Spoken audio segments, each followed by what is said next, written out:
नमस्कार, स्वागत है आप सभी का देश देशांतर में। मैं हूं प्रीति सिंह। भारत और अमेरिका ने रणनीतिक ऊर्जा साझेदारी को सुधारने पर सहमति जताई है, जिसमें कम कार्बन रास्ते के साथ स्वच्छ ऊर्जा को बढ़ावा देने और हरित ऊर्जा सहयोग में तेजी लाने पर ध्यान केंद्रित किया गया है। तेल मंत्री धर्मेंद्र प्रधान ने सोमवार को अमेरिकी ऊर्जा मंत्री जेनिफर ग्रानहोम के साथ बैठक की।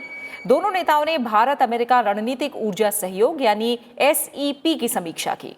दोनों देश उन्नत अमेरिकी तकनीक और भारत के तेजी से बढ़ते ऊर्जा बाजार से परस्पर लाभ उठाने के प्रयासों को तेज करेंगे। दोनों पक्षों ने जल्द ही भारत अमेरिका रणनीतिक ऊर्जा साझेदारी की तीसरी बैठक बुलाने पर भी सहमति जताई है। साथ ही दोनों देश जैव ईंधन, कार्बन कैप्चर, उपयोग और भंडारण, हाइड्रोजन उत्पादन और कार्बन विनिमय ऊर्जा क्षेत्रों में टेक्नोलॉजी एक्सचेंज और संयुक्त अनुसंधान और विकास के माध्यम से स्वच्छ ऊर्जा अनुसंधान को और ज्यादा आधुनिक बनाएंगे। साथ ही स्वच्छ ऊर्जा के क्षेत्र में अन्य कई पहलुओं पर भी अधिक से अधिक सहयोग को प्राथमिकता देने पर सहमति जताई गई है। देश देशांतर में आज बात करेंगे स्वच्छ ऊर्जा जरूरतों और इस दिशा में भारत और अमेरिका की बढ़ते साझेदारी की अहमियत के बारे में। और इस पर विश्लेषण के लिए, चर्चा के लिए मेरे साथ दो खास मेहमान जुड़ रहे हैं। मेरे साथ है नीति आयोग में पूर्व विशेष सचिव यदुवेंद्र माथुर, साथ ही मेरे साथ है पूर्व राजदूत गुरजीत सिंह। आप दोनों मेहमानों का बहुत बहुत शुक्रिया मेरे साथ देश देशांतर में आज की चर्चा में शामिल होने के लिए। यदुवेंद्र सर, पहले आपसे शुरुआत करूंगी और मैं थोड़ा समझूंगी कि भारत और अमेरिका के बीच रणनीतिक ऊर्जा साझेदारी को सुधारने पर जो सहमति बनी है उसे आप कैसे देखते हैं? स्वच्छ ऊर्जा और हरित ऊर्जा यानी clean energy and green energy को बढ़ावा देने की दिशा में ये कितना मददगार साबित होगा? धन्यवाद। और ये बहुत ही एक अहम बैठक अभी हुई है और ये उसी क्रम में 2017 में जब माननीय प्रधानमंत्री जी और तत्कालीन अमेरिकी राष्ट्रपति के बीच में ये पहली बार ये जो आपने कहा रणनीतिक ऊर्जा सहयोग SEP, इसकी स्थापना दोनों देश के बीच में ये दीर्घकालिक ऊर्जा सहयोग के निर्माण करके और सरकार से सरकार के बीच जो सहयोग है वो एक मंच बन गया था। और उसके बाद दो और बैठकें हो गई अप्रैल 2018 में और जुलाई 2020 में। तो उसी कड़ी में अब जैसा आपने कहा तीसरी बैठक भी होगी। लेकिन इन दो इतनी बड़ी इकोनॉमीज, सबसे बड़ी डेमोक्रेसीज, तो ये स्ट्रेटेजिक और जो ग्लोबल ग्रोथ के लिए एक नया एक्सेस बना है। तो भारत और अमेरिका के बीच में ये बेहद बहुत इंपॉर्टेंट, बहुत महत्वपूर्ण एक रिलेशनशिप है, एक रिश्ता है जो बहुत मजबूत हो गया है। और जैसा आपको पता होगा कि विगत 2 वर्षों में हमारा जो एनर्जी का कोऑपरेशन, हाइड्रोकार्बन ट्रेड जिसको कहते हैं, उसकी भी वृद्धि बहुत हुई है और लगभग 93% इसमें विगत 2-3 वर्षों में वृद्धि देखी गई है। और अमेरिका से हम लोग का जो इंपोर्ट है एनर्जी रिक्वायरमेंट्स का, चाहे LNG का हो, चाहे क्रूड का हो, ये निरंतर बढ़ता ही जा रहा है। बिल्कुल बिल्कुल। गुरजीत सर, जैसा यदुवेंद्र सर ने दो बातों का जिक्र किया कि ये जो साझेदारी की शुरुआत हुई वो ट्रंप प्रशासन के दौरान हुई, और दूसरी उन्होंने जिस बात का जिक्र किया है कि जिस तरह से साझेदारी के बाद चीज़ें आगे बढ़ी हैं, यानी स्ट्रैटेजिक एनर्जी पार्टनरशिप जिसे SEP कहा जाता है, ये एक मिनिस्ट्रियल मीटिंग है जो कि भारत और अमेरिका के बीच होती है। और अगर इसको हम देखें, जैसा उन्होंने भी बताया कि भारत और अमेरिका के बीच पहली जो SEP मीटिंग हुई थी वो अप्रैल 2018 को हुई, दूसरी मीटिंग जुलाई 2020 को हुई, और अब कोशिश है कि तीसरी मीटिंग जल्द से जल्द आयोजित की जाए। SEP की स्थापना के बाद से दोनों देशों के बीच जो द्विपक्षीय हाइड्रोकार्बन व्यापार में वृद्धि हुई, उसके भी अगर आंकड़ों के जरिए मैं बात करूं तो 2019-20 के दौरान द्विपक्षीय हाइड्रोकार्बन व्यापार 9.2 अरब अमेरिकी डॉलर के स्तर तक पहुंच गया, जो 2017-18 की तुलना में 93% अधिक है। गुरजीत सर, ये साझेदारी जो हुई वो अमेरिका में पिछली सरकार यानी ट्रंप प्रशासन के दौर में शुरू हुई।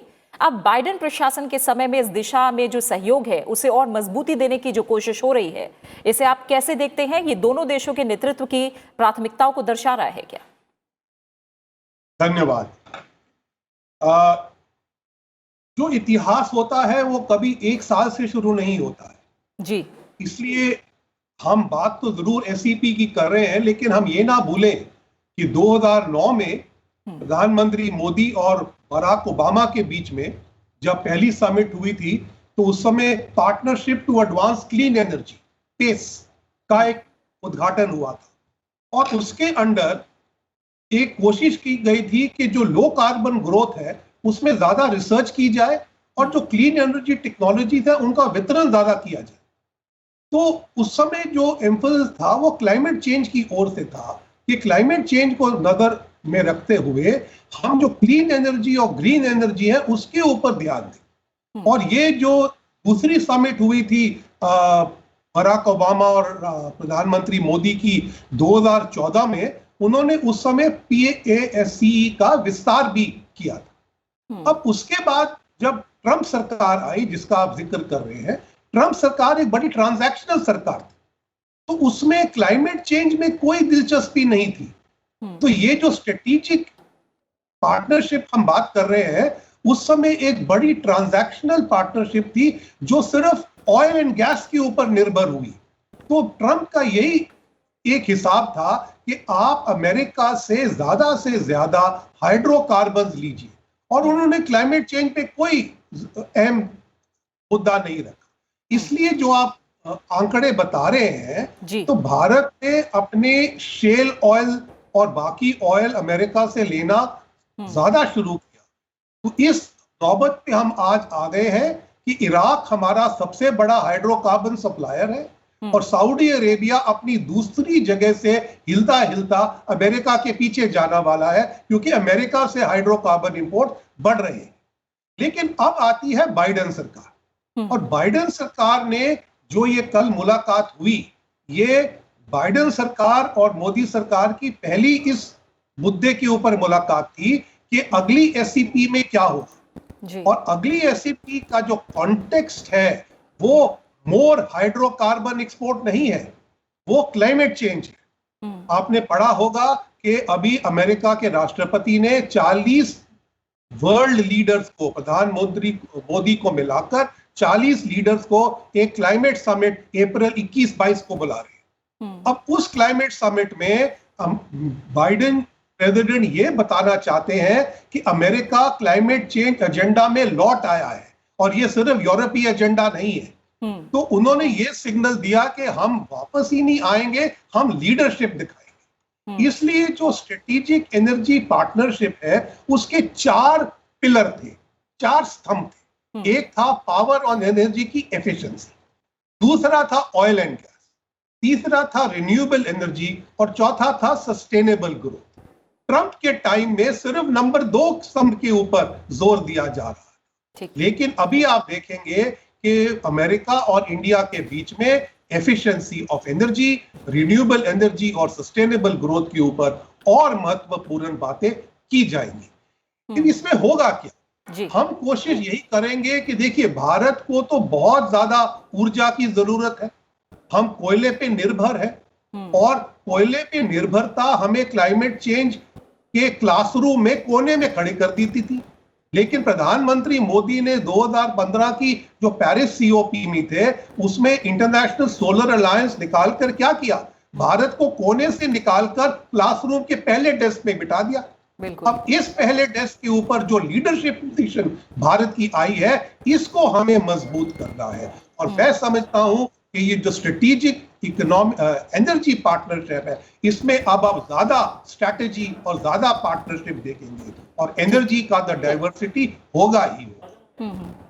ठीक है, तो बहुत अच्छे से हमें समझाया गुरजीत सर ने। यदुवेंद्र सर, इस बात को आप और आगे कैसे बढ़ाएंगे, जो कॉर्नर से सेंटर में भूमिका आई है भारत की क्लीन एंड ग्रीन एनर्जी को लेकर, और अगर हम देखें तो जो हमारी ऊर्जा खपत है वो 2040 तक हर साल 3% की गति से बढ़ने का अनुमान है, जो दुनिया की सभी प्रमुख अर्थव्यवस्थाओं की तुलना में तेज है। 2040 तक वैश्विक प्राथमिक ऊर्जा मांग में भारत की जो हिस्सेदारी है मौजूदा 6% से दुगना होकर 11% तक पहुंचने का अनुमान है। और साथ ही हम देख रहे हैं कि जो आर्थिक विकास जिस तेज गति से भारत में होगा, उसके कारण ये जो ऊर्जा की जरूरतें हैं वो बढ़ेगी। लक्ष्य जो तय किया गया है भारत की तरफ से वो 2030 तक लगभग 450 गीगावाट बिजली का जो उत्पादन है वो अक्षय ऊर्जा यानी जो रिन्यूएबल एनर्जी है उससे हासिल करने का लक्ष्य भी है। यानी जो हमारी ज़रूरतें हैं और इस दिशा में जो हमने लक्ष्य तय किए हुए हैं उसे देखते हुए आप क्या मानते हैं कि भारत और अमेरिका, ये दो बड़े देशों की इस दिशा में साझेदारी क्यों ज़रूरी है? बिल्कुल सही है। और जैसा एम्बेसडर गुरजीत सिंह जी ने कहा, बहुत सही उन्होंने बात रखी कि हम लोग क्लाइमेट एजेंडा में जो 2015 में जो लीडरशिप प्राइम मिनिस्टर मोदी ने ली और जो इंटरनेशनल सोलर अलायंस की एक स्थापना करी और उसमें कंप्लीटली इंडिया वर्ल्ड मैप पे सोलर एनर्जी जो सबसे चीप और सबसे अबंडेंट, सबसे भरपूर जो ऊर्जा है, जो अंततोगत्वा सबसे अल्टीमेट एनर्जी सोर्स है, उसको पूरी दुनिया के विकास के लिए कैसे हम उसको संजोएं, उन्होंने ये अलायंस बनाई। पहले तो केवल ट्रॉपिक ऑफ कैंसर और ट्रॉपिक ऑफ कैप्रिकॉर्न के बीच की कंट्रीज उसकी सदस्यता ले सकती थी, लेकिन बहुत जल्दी उसका संशोधन हो गया और मैं अभी इंटरनेशनल सोलर अलायंस के साथ भी जुड़ा हुआ था। तो लगभग 90 देश जो ट्रॉपिक ऑफ कैंसर और कैप्रिकॉर्न के बाहर हैं वो भी मेंबर बन सकते हैं। सभी यूएन के देश बन सकते हैं। यूएसए अभी तक उसकी मेंबर नहीं बनी है, लेकिन अब जो ये चेंज जो अभी एम्बेसडर सिंह ने बताया कि Biden administration purely truly committed है टू क्लीन ग्रीन एनर्जी, और जो क्लाइमेट एजेंडा को एक तरह से ट्रंप एडमिनिस्ट्रेशन ने बिल्कुल डिरेल कर दिया था, वो वापस से ट्रैक पे आ गया है। तो इस साल 2021 में यूके में एक कॉप समिट होगा, कमिटी ऑफ, तो जो क्लाइमेट का एक बहुत बड़ा 2021 में एक इवेंट होगा, यूके उसका होस्ट है। तो उसमें भारत की और अमेरिका की ये जो बायलैटरल रिलेशनशिप की जो स्ट्रेंथनिंग है, ये भारत की ग्लोबल एनर्जी डिप्लोमेसी स्ट्रेटेजिक जो थिंकिंग है इंडिया की, उसको बिल्कुल सेंटर स्टेज पे, बिल्कुल सबसे ज्यादा सारे देश भारत की सोलर एनर्जी की जो लीडरशिप है, रिन्यूएबल एनर्जी का जो कमिटमेंट है, उसको सुन रहे हैं। और एक बहुत बड़ा अनाउंसमेंट प्राइम मिनिस्टर मोदी ने ये एक करा है, उन्होंने कॉल अपॉन करा है कि one sun one world one grid. तो वो बात करी है कि एक इतना बड़ा एक इंफ्रास्ट्रक्चर प्रोजेक्ट आए ताकि सूरज कहीं ना कहीं तो दुनिया में हर समय चमकता ही रहता है। तो सौर ऊर्जा जो बैटरीज की या स्टोरेज की आवश्यकता को भी वो एक तरह से क्रॉस करेगा अगर हम एक वर्ल्ड को स्पैन करता हुआ एक ग्रिड बन जाए। तो मुझे खुशी है ये बात शेयर करते हुए कि उस पे भी काफी तीव्र गति से भारत की जो मिनिस्ट्रीज हैं वो इस पे काम कर रही हैं। अपने सहयोगी देश, उनके साथ भी चर्चाएं हो रही हैं, अफ्रीका से हो रही हैं, कुछ साउथ एशिया के कंट्रीज से बातें हो रही हैं। तो जो लीडरशिप इंडिया ले रहा है उससे भी यूएसए बहुत अट्रैक्टेड है, और यूएसए चाहता है कि उसकी भी जो कंपनीज हैं, उसकी जो टेक्नोलॉजी है, तो company to company private sector का जो कनेक्ट है वो दोनों देशों की इकोनॉमिक ग्रोथ एंड डेवलपमेंट के लिए बहुत जरूरी है। तो मैं समझता हूं कि एक तरफ तो इंडिया की एक इंडिपेंडेंट पोजीशन है ग्लोबल स्टेज पे, रिन्यूएबल एनर्जी का हमारा बहुत बड़ा ये क्लाइमेट कॉलिंग कार्ड है। एसडीजीज के सारे टारगेट्स पे हम आगे चल रहे हैं, विशेषकर रिन्यूएबल एनर्जी का टारगेट जो है उसको हम लोग क्रॉस करेंगे, एक्सीड करेंगे। पूरी दुनिया में एक लीडरशिप इंडिया की मान ली गई है। तो यूएसए एक तरह से हमारे साथ अपने भी इंटरेस्ट्स को लेके जुड़ रहा है, तो हमको इसको स्ट्रेटेजिकली और आगे बढ़ते हुए इसको यूज करना है। बिल्कुल। और गुरजीत सर, जब बजट आया उसमें भी हमने देखा था कि क्लीन एंड ग्रीन एनर्जी को लेकर उस दिशा में काफ़ी बड़ी घोषणाएं हुई। अक्षय और हरित ऊर्जा पर जोर देते हुए सौर ऊर्जा और हाइड्रोजन ऊर्जा को काफ़ी तवज्जो दी गई, और ये था कि जो गैर परंपरागत ऊर्जा है उसे और अधिक बढ़ावा दिया जाए। भारतीय सौर ऊर्जा निगम में 1000 करोड़ रुपए, और साथ ही भारतीय नवीकरणीय ऊर्जा विकास एजेंसी में 150 करोड़ रुपए, 1,500 करोड़ रुपए, और इसके अलावा हाइड्रोजन ऊर्जा मिशन की घोषणा। तो ये तमाम घोषणाएं थी जो इस दिशा में सरकार की गंभीरता को भी दिखा रहा था। आज हम जानते हैं तमाम जो प्रदूषण से जुड़ी चुनौतियां हैं, साथ ही जो जलवायु से जुड़ी चुनौतियां हैं, इस और जो हमारे टारगेट हैं आगे इस दिशा में, ऊर्जा की जो बढ़ती ज़रूरतें हैं इस दिशा में, जो हमारे टारगेट हैं, हम जानते हैं तमाम चुनौतियों को लेकर आप क्या मानते हैं, जो दिशा है, जिस दिशा में भारत आगे बढ़ रहा है, वो कितनी सही नजर आ रही है, और साथ ही चैलेंजेस भी बड़े आपको क्या दिखाई दे रहे हैं? बहुत सही फरमाया आपने। जो SDG नंबर 7 है, क्लीन एनर्जी, वो इस समय बड़ा महत्व रखता है। और पॉवर्टी भी है, डिस्ट्रीब्यूशन भी है, पीस भी है, लेकिन इस समय अगर हम क्लीन एनर्जी नहीं दे पा रहे हैं तो हमारी जो अगली पीढ़ी है वो हमें कोसती रहेगी। और सिर्फ भारत की बात नहीं कर रहा हूं मैं, दुनिया भर की बात। तो SDG 7 एक बहुत लकी SDG नंबर है, इसके ऊपर हमें ध्यान देना। दूसरी बात, यादविंदर जी ने बात की COP की। आपको याद होगा जो कॉन्फ्रेंस ऑफ पार्टीज होती है क्लाइमेट चेंज कॉन्फ्रेंस की, वो अक्सर सीनियर ऑफिशियल या मिनिस्टर लेवल पे होती थी, लेकिन 2015 से वो एक समिट बन गई है, क्योंकि क्लाइमेट चेंज का जो एजेंडा है वो एक दुनिया का बहुत बड़ा जंगी एजेंडा है। It's an issue of international security and the future of the planet. तो इसलिए आप देखेंगे कि COP अब मिनिस्टीरियल नहीं रही, एक उस पे समिट होती है। लेकिन उस समिट में अक्सर चीन और अमेरिका अपनी साझेदारी बनाकर बाकियों को साइडलाइन कर देते। अब 2015 से मोदी सरकार ने दिखाया है कि हमारे पास भी कुछ पत्ते हैं जो हम आगे खेल रहे हैं, और अद्विंदर जी ने इंटरनेशनल सोलर अलायंस का जिक्र किया। तो चलिए उससे आगे बढ़े। आपने बड़ी महत्वपूर्ण बात की हाइड्रोजन की। अब अगर आप ये SEP देखेंगे, इसमें एक चीज नहीं आती है, वो इलेक्ट्रिक व्हीकल्स मोबिलिटी। अब मेरे मन में जो बात है कि हाइड्रोजन आगे का फ्यूचर है। पिछले साल तो गया 2019 में जब मैं जापान गया और मैंने ओलंपिक की तैयारियां देखी, तो वहां पर उनकी जो ओलंपिक तैयारियों में बसें चल रही थी सारी हाइड्रोजन की थी। और ये जो बिल्कुल क्लीन टेक्नोलॉजी है, क्योंकि जब हाइड्रोजन बर्न होती है आपको पोल्यूशन जीरो मिलती है। और ये जो बड़ी बड़ी हम सबमरीन भी जिसको API बोलते हैं, वो भी पानी में से हाइड्रोजन निकालकर उस पर प्रोपल्शन करते हैं। लेकिन हम हाइड्रोजन में अब ध्यान दे रहे हैं, और आपने बजट के कई अंश बताए जो मेरे को बड़े भाते हैं। क्योंकि इलेक्ट्रिकल व्हीकल मोबिलिटी में सबसे बड़ी प्रॉब्लम मेरे को ये नजर आती है कि उनकी 5-6 साल में जो बैटरी आएगी उसका हम क्या करेंगे, इसके ऊपर कोई ध्यान नहीं दी गया। लेकिन अगर आप हाइड्रोजन टेक्नोलॉजी में जाते हैं तो उसका तो कोई ये असर ही नहीं है, क्योंकि वो तो स्टोरेज में नहीं है, वो तो बस उड़ जाती है हवा में, पानी बन जाता है। तो इसलिए मैं समझता हूं हाइड्रोजन के ऊपर जो ध्यान दिया जा रहा है ये एक भारत के लिए बहुत अच्छी बात है। और हमें SEP में अमेरिका के साथ hydrogen research and technology and applicability to common solutions बड़ा जरूरी है। इसके लिए मैं आपको ये बताना चाहूंगा कि SEP तो एक पार्टनरशिप हमारे और अमेरिका के बीच में है, लेकिन SEP एक बड़े प्लान का अंश है, और वो अंश इंडो पैसिफिक पॉलिसी से जुड़ा हुआ है। उसको बोलते हैं एशिया एज इनिशिएटिव।